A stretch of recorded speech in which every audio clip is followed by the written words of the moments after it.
اللي وقع في كأس الإفريقية خصوصا في النهائي ما كانش غير ماتش كرة، بل محاولة سياسية من النظام الجزائري باش يجر المغرب لمستنقع التطرف والعنصرية ضد الدول الإفريقية. خدموا على التشويش، على تأجيج العاطفة، وبغاو يزرعوا العداء بين الشعب المغربي والشعب السنغالي، وكان هدفهم يضربوا صورة المغرب ويضربوا علاقة المغرب بإفريقيا ويضربوا واحد دولة كتراكم المصداقية بعقلانية. ولكن هذا المخطط فشل، حيث بان أن الشعب المغربي واعي، ما تجاوبش مع الاستفزاز، ما نساقش الخطاب الكراهية، وبقى ثابت على قيم التعايش والاحترام.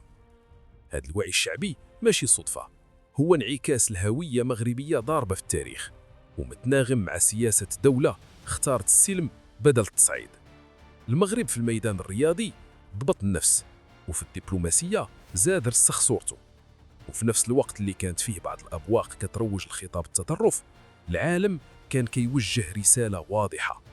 الرئيس الأمريكي دونالد ترامب يوجه دعوة للملك محمد السادس للانضمام إلى مجلس السلم باش يكون من المؤسسين. هادشي ماشي صدفة، حيث كيتعطى غير دولة اللي فاعلة في السلم وعندها مصداقية وتاريخ وثقة دولية.